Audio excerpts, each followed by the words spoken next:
Pemirsa, Ketua DPR RI sekaligus Ketua DPP PDI Perjuangan mengungkap akan ada rencana pertemuan Presiden Prabowo Subianto dengan Ketua Umum PDI Perjuangan Megawati Soekarno Putri. Puan menyebut pertemuan tersebut akan dilakukan secepat-cepatnya.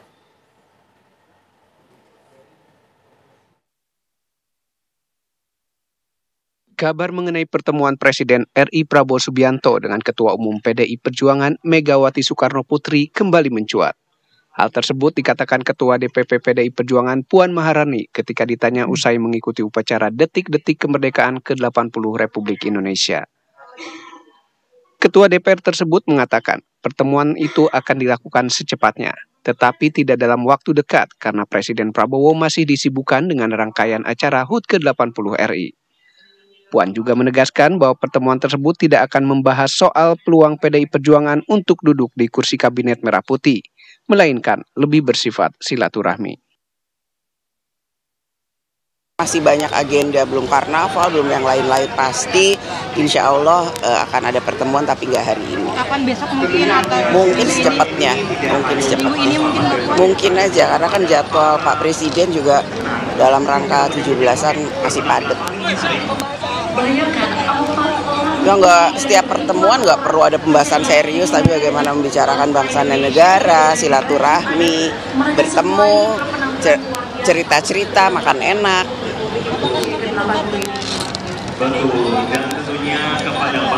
Dari dulu udah deket seperti kakak adik sih, lalu mendukung pemerintahan, mendukung Presiden Prabowo Subianto dan bangun bangsa dan negara, dan akan meluruskan semua program-program untuk bisa menjalankan visi Presiden Prabowo Subianto agar manfaatnya bisa sebesarnya untuk rakyat. Sementara itu, Menteri Sekretaris Negara sekaligus juru bicara kepresidenan, Prasetyo Hadi menyebut belum ada jadwal pertemuan antara Presiden Prabowo Subianto dengan Presiden kelima RI Megawati Soekarno Putri. Belum, kan masih ada acara ini penurunan dari karnaval belum.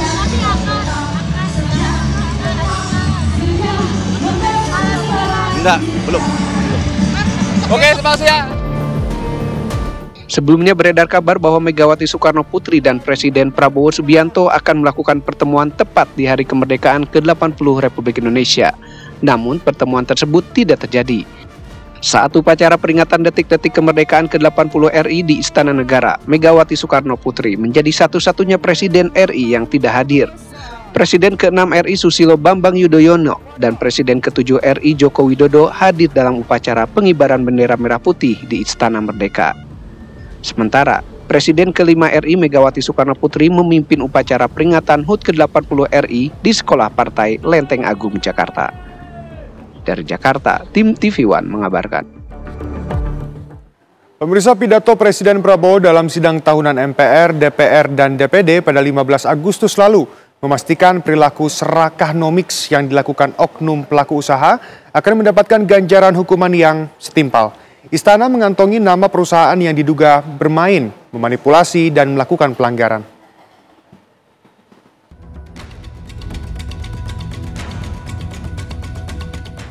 Presiden Prabowo Subianto memastikan perilaku serakah nomiks yang nekat dilakukan sejumlah oknum pelaku usaha akan mendapatkan ganjaran hukuman yang setimpal.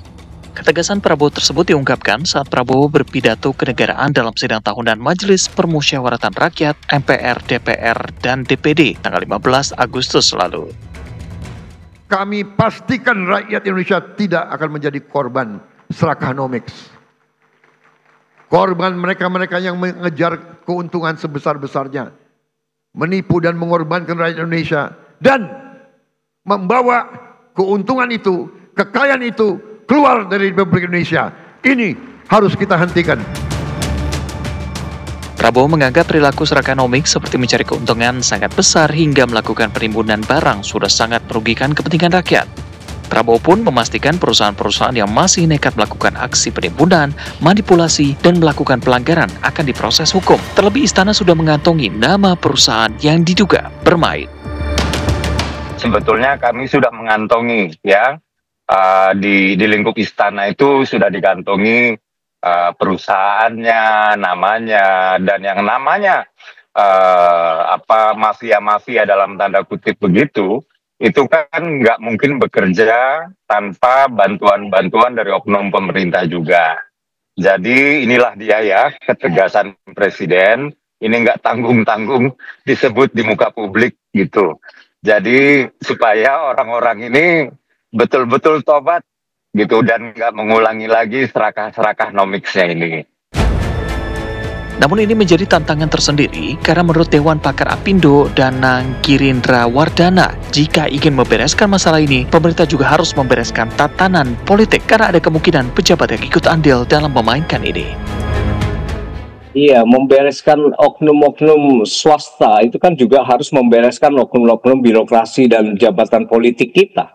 Ini seperti memercik atau menepuk air di dulang, terpercik muka sendiri kan gitu. Atau tunjuk satu jari ke keluar tapi 4 jari ke dalam sendiri gitu. Nah, mengevaluasi hal ini, melakukan perbaikan hal ini kan juga harus dilakukan tidak hanya ancaman kepada dunia swasta, tetapi juga ke mekanisme atau ke sistem politik kita. Artinya begitu banyak kejadian yang dimaksud Bapak Presiden itu terkait dengan serakah nomiks itu pejabat-pejabat kita yang harusnya terkena secara langsung gitu. Coba kita lihat jabatan-jabatan politik kita, mereka menguasai begitu banyak tambang, kekayaan alam, entah mulai dari perkebunan sampai pertambangan, kemudian unsur-unsur pariwisata. But it's okay gitu. Secara garis besarnya itu boleh atau tidak. Nah, kalau masih permisif, masih diperbolehkan, ya ini akan terus-menerus terjadi. Kita memberikan contoh buruk kepada dunia swasta kita. Analis politik Agus Baskoro mengatakan jika Presiden terus menggaungkan soal serakanomiks, berbagai pihak seperti kepolisian hingga kejaksaan akan segera ikut dalam penanganan kasus ini. Kalau beliau rutin mengkampanyekan ini, mau nggak mau Kapolri, Panglima, Kejaksaan saya kira sudah mulai juga ini untuk melakukan upaya-upaya eksekusi, membabat habis ini. Ya kemarin kan jelas tuh sawit, tambang, tadi beras premium, macam-macam. Artinya harapan Pak Danang tadi sebetulnya disebut juga ya kan? Sudah. Soal energi, pertambangan. Dan ini saya kira ditunggu dan nanti kan nanti ada momen juga tuh Mas, reshuffle setiap tahun atau berapa waktu ke depan yang saya kira akan menguji apakah tim aparat ini serius atau enggak menindaklanjuti ya arahan pidato kenegaraan Presiden, dan DPR saya kira harus mengawal ini. Prabowo secara gamblang mengungkapkan bahwa dirinya sebagai presiden tidak akan ragu membela kepentingan rakyat Indonesia. Ia tidak gentar dengan pihak-pihak yang menghambat kepentingan ekonomi rakyat. Tim TV One mengabarkan. Pemirsa, Dewan Perwakilan Rakyat Republik Indonesia atau DPR RI menggelar rapat paripurna masa persidangan 1 tahun 2025-2026 hari ini. Rapat paripurna DPR hari ini dimulai pukul 10.30 waktu Indonesia Barat. Rapat paripurna dipimpin oleh Wakil Ketua DPR RI, Adis Kadir, dan dihadiri 307 anggota DPR dari total 580 anggota DPR. Pimpinan DPR lain yang hadir adalah Wakil Ketua DPR Cucun Ahmad Syamsurijal dan Saan Mustopa. Dalam rapat paripurna ini, para anggota legislator membahas sejumlah agenda, salah satunya pandangan umum fraksi-fraksi atas RUU tentang APBN tahun anggaran 2026.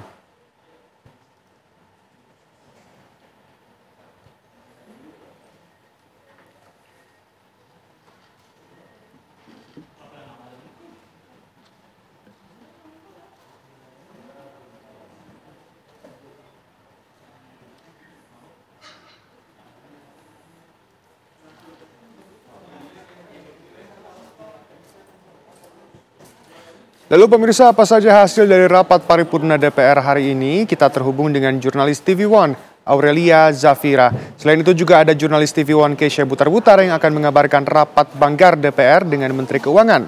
Pertama kita ke Aurelia terlebih dahulu. Aurelia, bagaimana situasi terkini di sana? Apa hasil dari rapat paripurna ini? Ya, baik Shena dan juga pemirsa, benar sekali hari ini Dewan Perwakilan Rakyat Republik Indonesia kembali menggelar sidang paripurna, yang mana ini merupakan sidang paripurna DPR RI masa persidangan 1 tahun 2025-2026. Yang mana untuk rapat sendiri tadi dijadwalkan pukul 9.30 dan mulai pukul 10.30 siang waktu Indonesia Barat. Tadi dipimpin langsung oleh Wakil Ketua DPR RI yakni ada Adis Kadir. Selain itu juga ada pimpinan DPR lainnya yang juga turut hadir, ada Cucun Ahmad Samsurijal selaku Wakil Ketua DPR dan juga Saan Mustafa. Dan untuk agenda rapat hari ini ada 2 agenda, yakni yang pertama ada pemandangan umum fraksi-fraksi atas revisi undang-undang tentang anggaran pendapatan dan belanja negara atau APBN tahun 2025 dan juga tahun 2026. Lalu yang kedua ini ada penetapan keanggotaan fraksi-fraksi pada alat kelengkapan DPR RI tahun sidang 2025-2026. Yang mana pada agenda pertama tadi ini masing-masing perwakilan dari fraksi ini menyampaikan pandangan fraksinya terhadap revisi Undang-Undang APBN 2026 secara terbuka dalam rapat paripurna hari ini. Selain itu juga tadi Wakil DPR Adis Kadir juga mengumumkan bahwa DPR saat ini sudah menerima surat Presiden pada tanggal 30 Juli 2025 dan tanggal 15 Agustus 2025 tentang rancangan undang-undang tentang APBN tahun anggaran 2026 mendatang.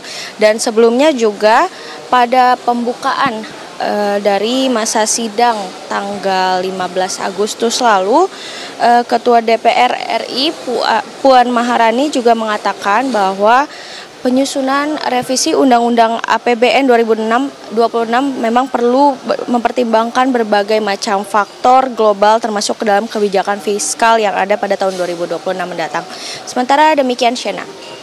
Langsung dari Senayan, Aurelia Zafira, terima kasih, selamat kembali bertugas. Selanjutnya kita akan bergabung dengan Keisha Butar-Butar. Keisha, bagaimana situasi terkini di sana? Selamat siang, Siena dan juga pemirsa. Rapat anggaran DPR RI bersama dengan Menteri Keuangan Republik Indonesia saat ini masih berlangsung, di mana rapat hari ini membahas mengenai perancangan undang-undang tentang pertanggungjawaban atas pelaksanaan anggaran pendapatan dan belanja negara tahun anggaran 2024. Adapun beberapa topik yang dibahas pada hari ini yakni pembacaan laporan dan pengesahan hasil panja, penyampaian pendapat BINI, serta sebagai sikap akhir fraksi, kemudian pengambilan keputusan dilanjutkan dengan pembahasan tingkat 2, dan yang terakhir penandatanganan naskah RUU tentang pertanggungjawaban. Pemirsa, rapat kerja anggaran DPR RI dengan pemerintah yang diwakili Menteri Keuangan pada hari Selasa 15 Juli 2025 telah disepakati untuk membentuk 2 panja, yakni Panja Rumus Kesimpulan dan yang kedua Panja Draft Perancangan Undang-Undang atau MPR RUU. Panja Rumus Kesimpulan ini bertugas untuk menyusun kesimpulan kerja rapat anggaran DPR RI dengan Kementerian Keuangan selaku perwakilan pemerintah dalam rangka pembicaraan tingkat 1 pembahasan RUU tentang pertanggungjawaban atas pelaksanaan anggaran pendapatan dan belanja negara tahun anggaran 2024. Pemerintah juga menyampaikan pertanggungjawaban atas pelaksanaan APBN RUU P2 APBN berupa laporan keuangan yang sudah diperiksa oleh Badan Pemeriksa Keuangan RUU P2 APBN disampaikan kepada DPR RI untuk mendapatkan persetujuan paling lambat 6 bulan setelah berakhirnya anggaran melalui surat Presiden tanggal 26 Juni 2025. Badan Pemeriksa Keuangan juga telah menyampaikan laporan hasil pemeriksaan atas LKPP tahun 2024 kepada Dewan Perwakilan Rakyat melalui surat Ketua Badan Pemeriksa Keuangan, yang dimana hasil pemeriksaannya BPK memberi opini wajar tanpa pengecualian atau WTP, yang dimana opini ini merupakan capaian opini audit terbaik yang berhasil dipertahankan oleh pemerintah semenjak LKPP memperoleh opini WTP pada tahun 2016. Ya, hasil pembahasan dari Panja Perumusan dan Kesimpulan dalam rangka pembahasan ini yakni memberikan perhatian atas capaian pertumbuhan ekonomi, nilai tukar rupiah, dan memenuhi target sebagaimana yang ditetapkan dalam anggaran APBN 2024. Sementara demikian, Siena kembali ke studio. Informasi lengkap dari Keisha Butar-Butar, terima kasih, selamat kembali bertugas. Anda kembali pemirsa, melanjutkan keberhasilan pada penerbangan perdana, tim Satgas Garuda Merah Putih 2 kembali menjalankan misi airdrop di langit Gaza pada hari kedua operasi. Sejak dimulai pada 17 Agustus, total bantuan yang telah diterjunkan mencapai 28,1 ton. Penyaluran ini dilaksanakan melalui kerjasama Indonesia dan pemerintah Yordania. Ini sekaligus menegaskan peran Indonesia dalam kolaborasi kemanusiaan internasional bersama Yordania. Komandan Satgas Garuda Merah Putih II, Kolonel Penerbang Puguh Yulianto menegaskan, operasi kemanusiaan ini diperpanjang untuk mencapai target distribusi hingga 80 ton.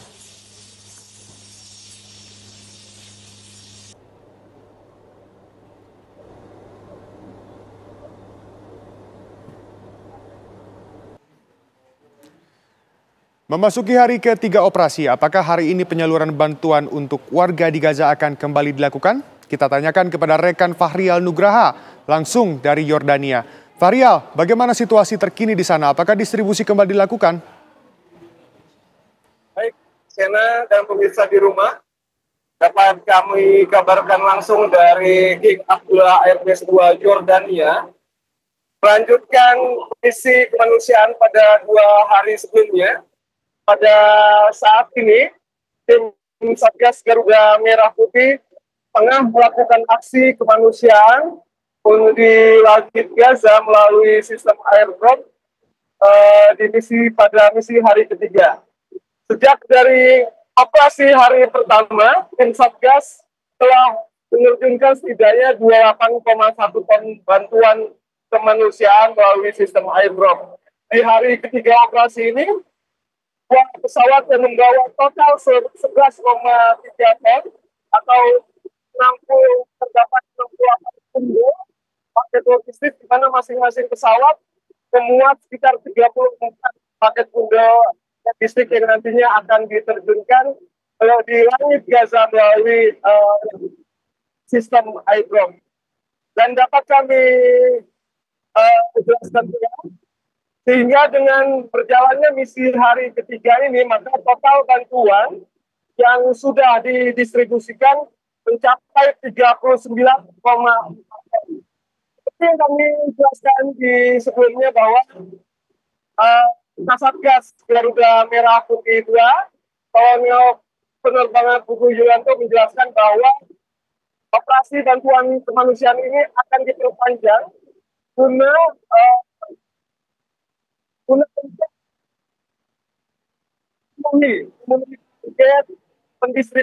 pendistribusian bantuan kemanusiaan di Gaza sehingga mencapai 80 ton. Dan selain itu juga kami jelaskan kembali bahwa misi ini dapat berlangsung dengan adanya kolaborasi antara pemerintah Indonesia dan pemerintah Yordania, di mana Indonesia mendapatkan kesempatan untuk mengikuti misi kemanusiaan ini. Dan ini pun yang punya berharap dari masyarakat Indonesia sebetulnya untuk doa dan dukungannya agar misi ini berjalan lancar dan memenuhi target-target yang dicanangkan dan mampu meringankan penderitaan saudara di Gaza, Palestina. Sementara itu yang dapat kami sampaikan. Baik, informasi lengkap dari Fahrial Nugraha. Terima kasih, hati-hati dalam bertugas. Pemirsa, Ketua MPR Ahmad Muzani menyampaikan pesan penting dalam peringatan Hari Konstitusi 2025 sekaligus HUT ke-80 MPR RI. Salah satunya ialah pentingnya peran MPR sebagai benteng terakhir penjaga konstitusi. MPR harus memastikan undang-undang tetap menjadi pedoman negara. MPR harus memastikan bahwa Undang-Undang Dasar Negara Republik Indonesia tahun 1945 tetap utuh, relevan, dan menjadi pedoman tertinggi bagi seluruh rakyat Indonesia. MPR memastikan janji kemerdekaan tetap terwujud dalam keadilan, kemakmuran, persatuan, dan kedaulatan sejati. Selain itu, Muzani mengingatkan MPR memiliki kewenangan untuk menyusun dan menetapkan perubahan UUD 1945. Namun, ia menekankan kewenangan tersebut tidak boleh digunakan secara sembarangan.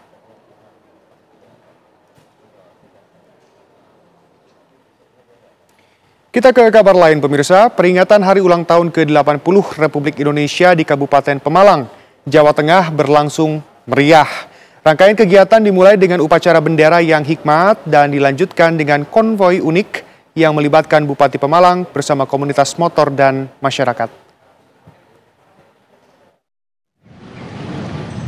Bertempat di alun-alun Pemalang, upacara peringatan HUT ke-80 RI digelar dengan penuh khidmat pada Minggu pagi. Upacara ini diikuti oleh jajaran Forkopimda, ASN, pelajar, serta berbagai elemen masyarakat. Bupati Pemalang memimpin langsung jalannya upacara sebagai inspektur.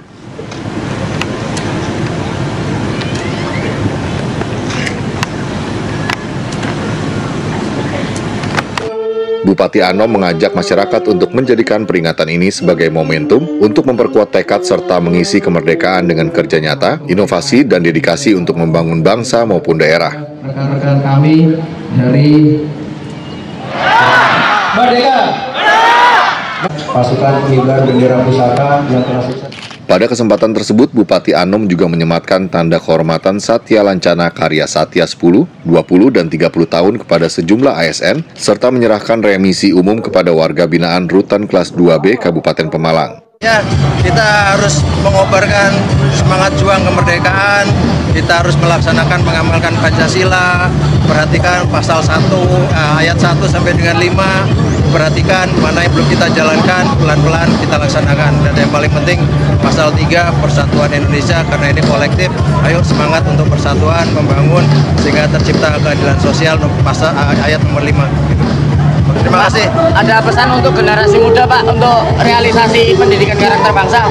Jaga persatuan nomor 1, yang akur, yang rukun, kembangkan kreativitas, inovasi, insya Allah kita pemerintah bisa mendukung. Yang penting semangatnya positif. Ini mau ikut konvoi?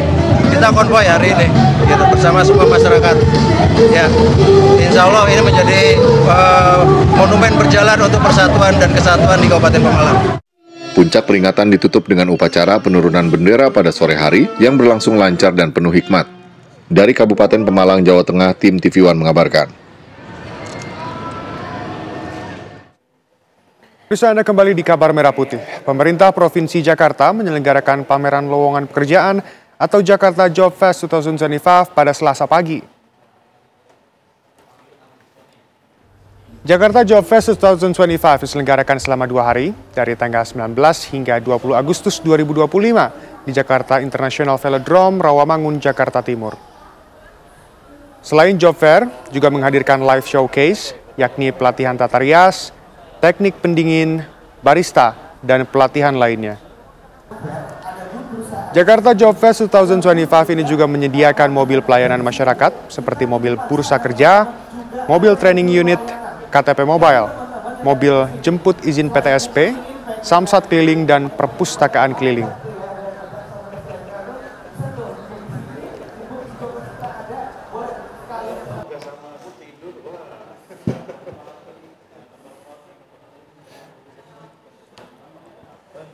Lalu pemirsa, bagaimana antusiasme para pencari kerja di Jakarta Job Fest 2025? Kita tanyakan ke rekan Felicia Amelinda. Felis, bagaimana situasi terkini di sana dan seberapa efektifkah untuk mencari kerja di Job Fair ini?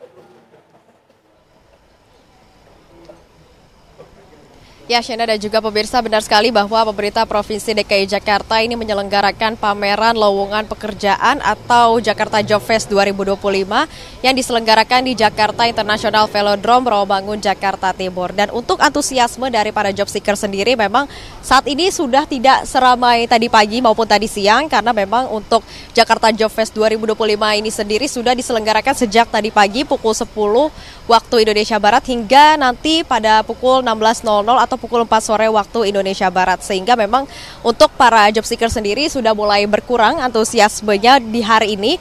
Dan untuk Jakarta Job Fest 2025 ini sendiri dilaksanakan selama 2 hari, yakni hari ini dan juga besok tanggal 20 Agustus 2025. Sehingga para job seeker yang mungkin masih ingin datang, ini masih bisa datang pada esok dan dibuka dari pukul 10 hingga pukul 16.00 waktu Indonesia Barat.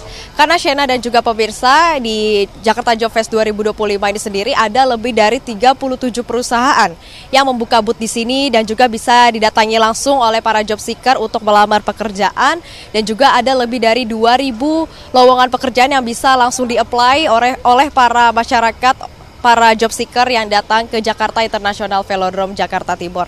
Dan pemirsa, Festival Lowongan Kerja atau Jakarta Job Fest 2025 ini diselenggarakan oleh Suku Dinas Tenaga Kerja, Transmigrasi, dan Energi Kota Administrasi Jakarta Timur yang bekerja sama dengan Unit Kerja Perangkat Daerah Jakarta Timur. Dan tidak hanya pameran pekerjaan saja, namun juga ada beberapa live showcase lainnya seperti pelatihan tata rias, kemudian teknik pendinginan, pelatihan menjadi barista, dan juga pelatihan pembuatan pastry dan juga pelatihan lainnya. Dan tidak hanya itu juga, Shena dan juga pemirsa, ada juga mobil pelayanan masyarakat yang dapat dimanfaatkan oleh masyarakat yang datang ke sini, yakni diantaranya ada mobil bursa kerja, kemudian mobil training unit, KTP mobile, mobil jemput izin PTSP, samsat keliling, dan juga perpustakaan keliling. Dan memang yang membedakan dari Job Fest yang dilaksanakan pada hari ini dan besok dengan Job Fest sebelumnya adalah bahwa pada Job Fair kali ini tidak hanya lowongan pekerjaan saja yang dibuka, namun juga terdapat talk show dan juga seminar-seminar yang disampaikan langsung oleh para profesional, baik itu dari Pemprov DKI Jakarta maupun dari pihak swasta. Kemudian juga mekanisme yang ada dalam Job Fair kali ini juga tidak memberikan secara langsung berkas fisik kepada booth-booth perusahaan, namun menggunakan barcode yang di-scan pada setiap booth. Baik, Felis. Demikian Shena dan juga pemirsa, kembalikan lagi kepada Anda di studio. Laporan lengkap dari Felicia, terima kasih, selamat kembali bertugas. Kita ke kabar lainnya, pemirsa. Wakil Bupati ND Nusa Tenggara Timur, Dominikus Minggu Mere, mengajak warga untuk menjadikan peringatan HUT ke-80 Republik Indonesia sebagai momentum membentuk solidaritas dan semangat persatuan untuk membangun daerah. Penurunan bendera merah putih di lapangan Pancasila Kabupaten ND pada Minggu 17 Agustus menandai berakhirnya seluruh rangkaian peringatan HUT ke-80 Republik Indonesia di Kabupaten ND. Prosesi upacara penurunan bendera merah putih berjalan lancar di bawah komando Wakil Bupati ND Dominikus Minggu Mere. Melihat animo masyarakat Kabupaten ND yang begitu besar, satu poin yang harus kita lakukan ke depan bersama Bapak Bupati ND, kami ingin berkolaborasi dengan seluruh stakeholders, termasuk masyarakat, untuk menyukseskan seluruh program dan kegiatan sesuai dengan visi Kabupaten ND, terwujudnya masyarakat Kabupaten ND yang maju, berdaya saing dan berkelanjutan, berbasiskan iman dan budaya menuju ND Lio Nage Sarepawe. Bersama Bupati Yosef Benediktus Badeoda, Wakil Kabupaten Dominikus menegaskan visi Kabupaten ND adalah terwujudnya masyarakat yang maju, berdaya saing, dan berbasis iman serta budaya. Visi ini dirangkum dalam semboyan ND Lio Nage Sarepawe yang bermakna mewujudkan Kabupaten ND sejahtera dengan seluruh kebutuhan dasar masyarakat yang terpenuhi. Bersama Bapak Bupati, kami ingin mengajak seluruh komponen masyarakat Kabupaten ND untuk kita bersama-sama meningkatkan indeks pembangunan manusia dari sektor ekonomi, pendidikan, dan kesehatan. Kami ingin menunjukkan wajah yang baru. Indonesia baru harus bisa menunjukkan hal-hal baru, di mana komitmen kita untuk selalu mengikut sertakan seluruh komponen masyarakat, sehingga masyarakat merasa tidak sebagai subjek tetapi sebagai objek pembangunan. Berbagai program prioritas nasional seperti MBG dan juga Koperasi Merah Putih juga akan dioptimalkan. Tujuannya adalah untuk menekan angka kemiskinan dan meningkatkan indeks pembangunan mahasiswa di Kabupaten ND. Melalui kebersamaan dan semangat yang tumbuh pada momentum HUT ke-80 ini, Kabupaten ND dapat melangkah lebih maju, sejahtera, dan siap bersaing di tingkat regional maupun nasional. Dari ND Nusa Tenggara Timur, tim TV One mengabarkan. Anda kembali pemirsa, Ketua DPR RI Puan Maharani membantah adanya kenaikan gaji untuk anggota DPR RI. Isu tersebut mencuat saat rapat paripurna 16 Agustus kemarin dan dipandang tidak sesuai dengan fenomena kelesuan ekonomi serta efisiensi anggaran. Nggak ada kenaikan, hanya sekarang DPR sudah tidak mendapatkan rumah jabatan, namun diganti dengan kompensasi uang rumah.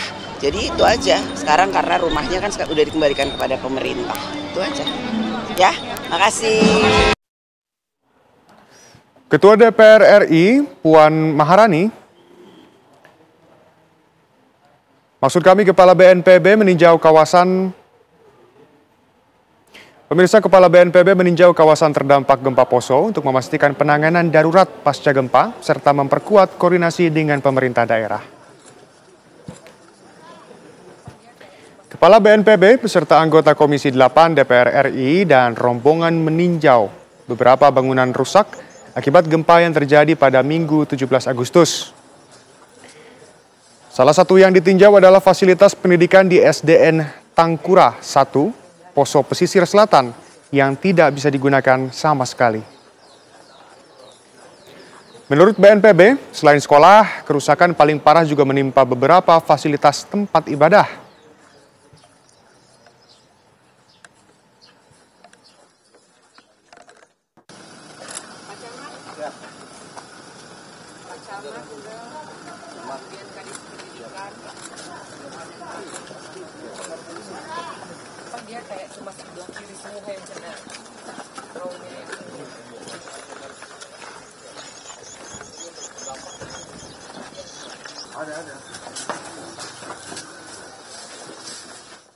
Pemirsa, Ketua Umum Kamar Dagang dan Industri atau Kadin Indonesia, Anindya Novian Bakri, mengajak pengusaha Kadin di berbagai daerah untuk mengambil peluang usaha dari program makan bergizi gratis dan Koperasi Desa Merah Putih pemerintah.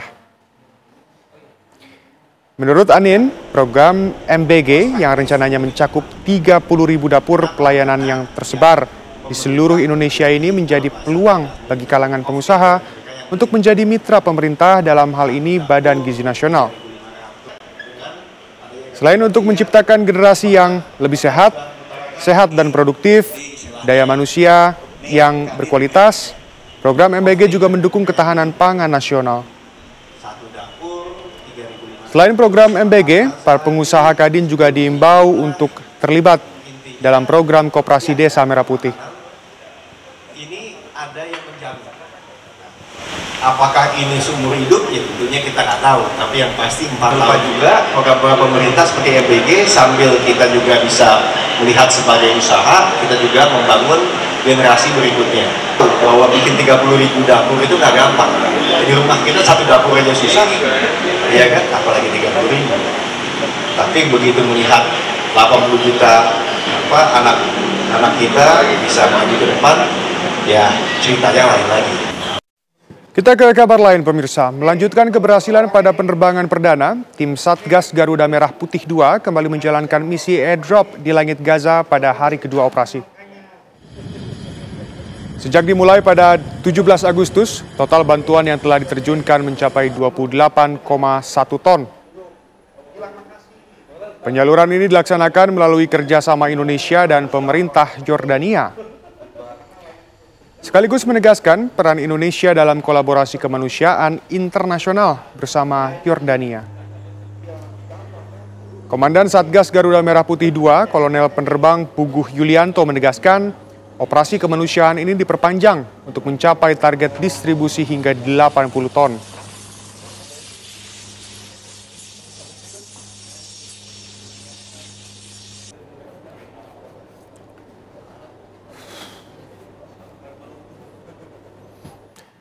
Dan pemirsa, kabar tersebut sekaligus menutup jumpa kita kali ini. Esok Kabar Merah Putih akan kembali di waktu yang sama. Dan jangan beranjak dulu pemirsa, karena sesaat lagi Anda dapat menyaksikan program Berita Utama Kriminal. Saya Shena Damayana, mewakili seluruh kru yang bertugas mengucapkan terima kasih dan sampai jumpa.